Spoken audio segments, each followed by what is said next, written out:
Nathan Adlin here with the Fast Lane car.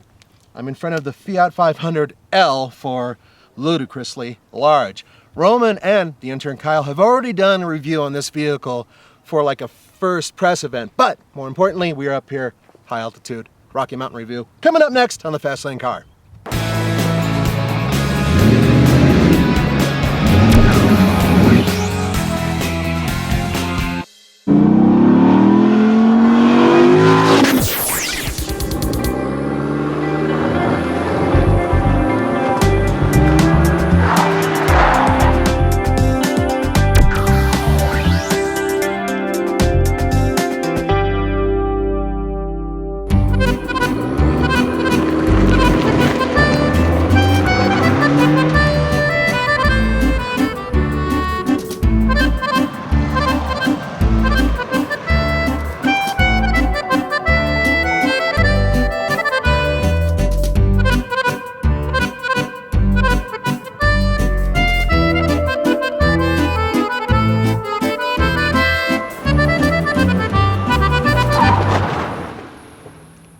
As I said before, Roman has already reviewed the Fiat 500L, but we're really different people when it comes to the utility of a vehicle like this.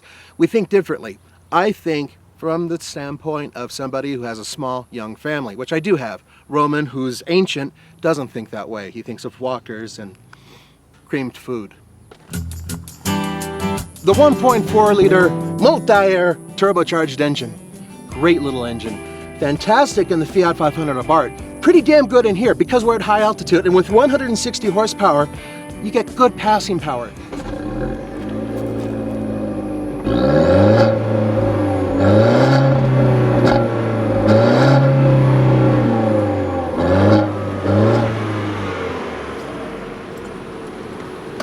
Could sound better.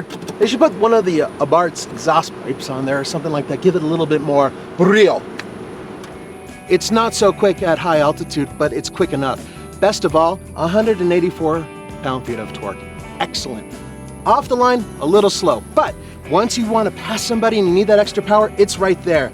And for a little family car, 4 people inside of it, that's me, my spouse, 2 kids, a bunch of other stuff in the back, it gets up and goes. Nice little engine.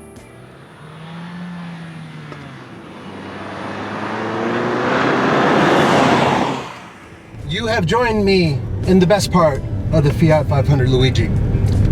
Driving. It's a great driving car. In terms of driving, handling, and a rewarding feel, best car in the class. I'm talking about the Kia Soul. I'm talking about the Mini Cooper Clubman and the Countryman with front wheel drive. It just doesn't quite add up to the fun nature that this car has. I haven't tried the manual yet, so I can't pit it against vehicles that I know have a really good manual transmission, but I can say this.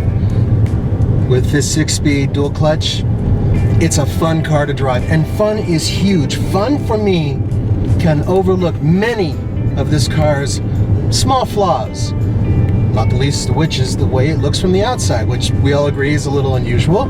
Some people really like it though, some people not so much. It's not a 500. That's what I've come to. That's my conclusion. That's because someone took a pump and made it that, okay? But from the inside out, it's a wonderful car. Don't look at it as a 500. Call it a Luigi or a Cannoli or something like that. It's a vehicle that's built for small families. It's a vehicle that, okay, when you're looking at it, it's a little goofy looking, but from the inside, it's fantastic. Let me show you.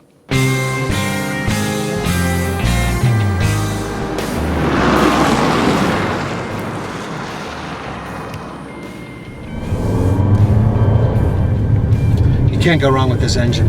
You can't. It's 160 horsepower is not a lot, but when you're at high altitude and you have a turbocharger, you don't lose that much of it.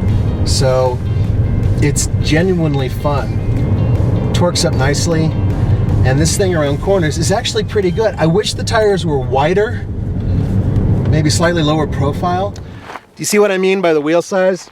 It's just too small. The wheel opening's too small too. If it was a little bit bigger, I think it would give it a little bit more presence and a little less of a cartoony look. Here's another issue. This is a massive glass pane, but This is as far back as the sunroof will open. It looks like it would open to about here, but it doesn't. I don't know. I think that they could do a little bit better on that and maybe make a little bit of a wider opening.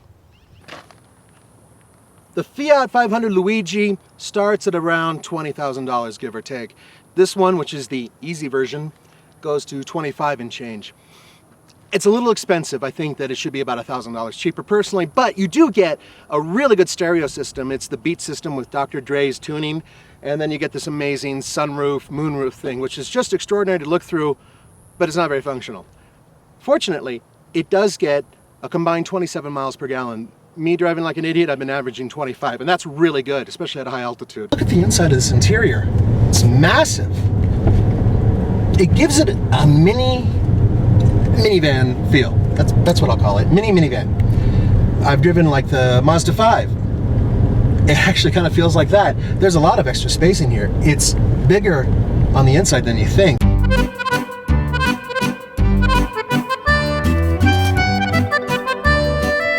Now the question is, do I fit? And of course I can. If you move this thing out of the way, I could sit there no problem, and I represent 2 golf bags and a small cooler. But very importantly, small families with strollers, it's built for them. It's got a low load-in height. It has lots of room behind the rear seats. I'm able to get a stroller in here, a couple backpacks, a few angry kids if I need to. They all fit beautifully. It is truly built for a small family. And I'm going to show you the other reason why. It's right over there. Baby seats, kids seats, they fit beautifully in here. And what's great is that the little mini-me version can climb up in there all by himself, scramble up into the seat, no problem. It's easy for a parent to reach from the front to the back to grab sippy cups, and it's easy to throw things at children when they misbehave. All in all, the back seat is good enough for an adult. It's actually pretty comfortable. I can sit behind myself. But more importantly, there's a lot of extra storage room on the floor for extra things like blankets, coats, straitjackets, what have you. Another minor issue, 25 grand and no driving lights or fog lights down there. I'm really hard on this car, and I know I am. I've been verbally abusive about its small tires, unusual looks, and the fact that I think it's a little too expensive. But it's kind of like a proud dad talking to his kid. No matter how good he played ball, you can always fix a few things. You know, no matter what, you can't be satisfied. And perhaps that's the way I am about this vehicle, because I really like it. I really enjoy driving it. I think it's great on the highway. It handles pretty good despite its little teeny tires. The brakes are great. Not a whole lot of fade, and I had a chance to really test them. And going around here on hard turns, granted, the cushion is really, really stiff, but my super big American ass and its super cheeks, I can handle it. I can just kind of squish out and everything's all right. Okay, folks, we're gonna do 0 to 60, obviously, in a spicy meatball. And shut off the AC. It's only 95 degrees out there. So here we go. Come on. There it goes. A little bit of a lag. Come on.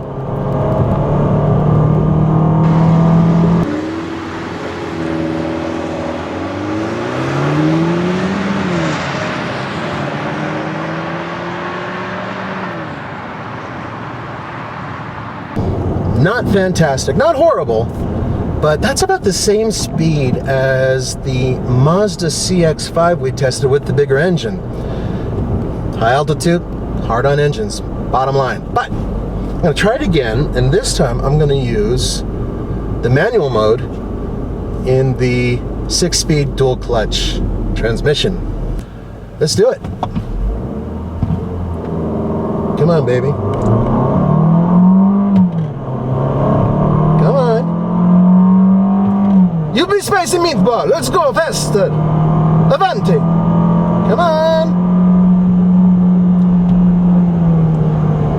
Slower.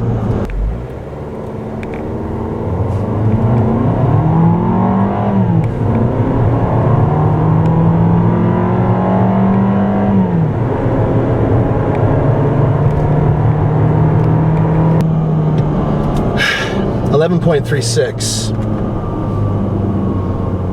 I'm a little disappointed because it feels faster, but you know why it feels faster? Because when the turbo does spool up, it has really good passing power. It's pretty damn good in the city, just zooming around, but you have to have it spooled up. So you have to have it over 3,000 RPM, or even actually 4,000 RPM to really get that surge, to get a good oomph. Bottom line, in terms of buy it, lease it, rent it, or forget it, I give the Fiat 500 Luigi a lease it. It's almost a buy it, but it needs to change its looks just a little bit.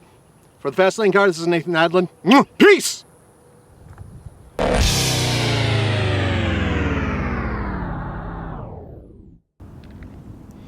See that behind me? That's Red Rocks Amphitheater. World renowned, high altitude, amazing place. I've seen Jethro Tull, Rush, Black Sabbath, just endless awesome rock and roll there. And unfortunately, my spouse and my sister thought it would be really funny to get me to go to a Barry Manilow concert there, which is happening in a few days. Go to TFL Cars' Facebook page to see pictures of me and a little bit of Roman suffering at that concert. As I said before, Roman has already reviewed the Fiat 500L, and we're in a totally different news. Now you 3-2. It's not so quick off the line. There is some turtle lag. Let's try again. And you see the window styling, and there is a problem with styling. I love this car, but 500. It doesn't share any of the parts. Ah!